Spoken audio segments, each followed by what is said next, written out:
Nag-drive ng ATV papuntang paanan ng Mount Mayon, nagpunta sa isang Churrigores-style na simbahan sa Daraga Albay, binisita ang Cagsawa Ruins, pumunta sa smallest chapel of the Philippines, at binisita ang pinakamalaking imahe ni Mama Mary sa buong Bicol region.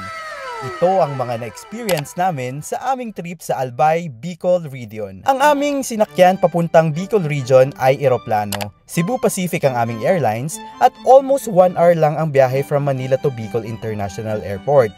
Maaari rin kayong mag-bus pag galing Manila, kaso more or less ay 10 hours ang magiging biyahe ninyo. Mga 7 AM ay lumapag ang aming eroplano sa Bicol International Airport at nagpakita kaagad sa amin ang Mount Mayon. Sobrang nabighani na kaagad kami sa ganda nito. Before pala kami dumating at nagpunta dito sa Bicol ay nagbook na kami ng tour packages namin kasama na ang van transfer and whole tour namin dito sa Albay. Ilalagay ko na lang sa comment section ang binook naming tour. Unang stop natin dito sa Bicol ay ang Daraga Church. Ang Daraga Church ay matatagpuan sa Santa Maria, Daraga, Albay. Ang simbahang ito ay sikat sa Churrigores style na arkitektura. Ang ibig sabihin nun ay ito ay mayroong Spanish Baroque na estilo na sumikat noong 17th century. Sa bandang kanan ng simbahan ng Daraga Church ay makikita ang magandang view ng Mount Mayon. Noong 2007, ang simbahan ito ay diniklara na Cultural Treasure ng National Museum. Next stop naman natin ay dito sa may Kitinan branch sa may Kamalig, Albay. Dito ko nakita ang perfect shape ng Mount Mayon. Mahangin sa lugar na ito kaya kahit medyo tirik ang araw ay presko pa rin sa pakiramdam. Tumambay kami ng mga 30 minutes dito para mag-picture-picture sa Mount Mayon.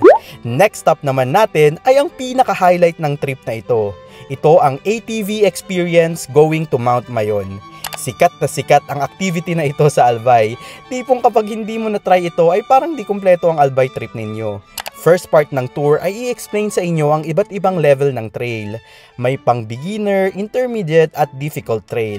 Iba-iba rin ang presyo kada trail. Sa case namin, ang pinili naming trail ay ang Green Lava Trail. 1,500 pesos per tao ang bayad dito. Hindi pa kasama ang environmental fee. Pero since 10 kami, humingi na kami ng discount at napakabait din ng may-ari at binigyan na kami ng discount at nilibre na ang environmental fee. 2 to 3 hours ang ATV ride na ito, depende sa magiging bilis ng takbo ng ATV ninyo. Pero wag kayong mag-alala sapagkat may guides naman kayo sa harapan at sa pinakalikuran kaya feel na feel naming safe kami. Libre na rin ang helmet na itusuot nyo at ituturo din kung paano paandarin ang ATV sa simula, after nyan ay bakbakan na. Super nilook forward ko ang ATV experience na ito sapagkat first time kong magmamaneho ng ATV at imagine sa paanan pa ng Mount Mayon.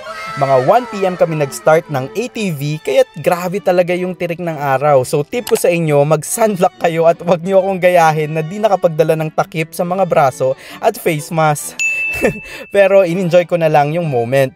Medyo pang extreme mga activity na ito sapagkat dadaanan nyo ang mga buhangin, magre-river crossing, may mga malalaking bato kayong madadaanan, may uphill and downhill pa, pero mabubusog naman ang mga mata ninyo sa mga madadaanan yung magagandang tanawin. Ingat lang at presence of mind din kailangan sapagkat may mga malalaking dump truck kayong makakasalubong at makakasabay na bigla na lang susulpot. Mga after 1 hour na ATV ride ay mararating nyo na ang Green Lava Trail. Dito nyo makikita at malalapitan ang Mount Mayon. May mga iba't ibang klase ng mga bulaklak na tanim dito na nakadadagdag sa ganda ng lugar na ito. Gusto ko nga palang i-shoutout ang mga tour guides namin na may pa-human drone nga pala sa amin. Sobrang babait nila at sobrang caring talaga nila at inalagaan kami sa buong ATV ride experience namin. And after an hour ulit ay nakabalik na kami sa jump off point and tinry namin ang famous Silly Ice Cream dito sa may Bicol. May iba't ibang klase ng level nito. Tinry ko yung pinakamababang level kasi mababa yung spicy tolerance ko. Yun ba yung tawag doon? Tapos, next stop namin ay dito sa may Cagsawa Ruins. Walking distance lang ito sa pinag-tryan namin ng ATV. Sobrang okay din tumambay dito kasi may mga iba't ibang bilihan ng mga souvenirs at foods. Last stop namin for today is dito sa tinaguriang happiest place in Bicol. Dito lang yan sa may farm plate sa Daraga Albay. May entrance fee na 100 per pax.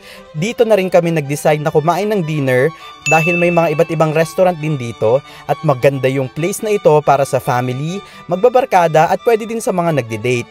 Dito rin pala matatagpuan ang smallest chapel in the Philippines. Amazing, 'di ba? Maganda din magpunta kapag may araw sapagkat makikita ang view ng Mount Mayon. Napakaraming mga Instagrammable spots dito. Kinabukasan, bago ang mga aming flight, ay nag-stop over kami dito sa Nuestra Señora de Salvacion na siyang pinakamalaking imahe ni Virgin Mary sa buong Bicol region. Nakakamangha din ito, kaya't isama nyo ito sa itinerary ninyo. Makikita din ang perfect view ng Mount Mayon dito, kaso nung nagpunta kami ay natakpan ng bukdok ng mga ulap. Kaya hindi namin nakita ang Mount Mayon. So after nito ay dumiretso na kami sa Bicol International Airport para bumalik na sa Manila. Sobrang ganda ng Bicol, sobrang ganda ng Pilipinas. Ulit si Wonder J at sana nag-enjoy ka sa video na ito. And more travel videos to come. Bye-bye!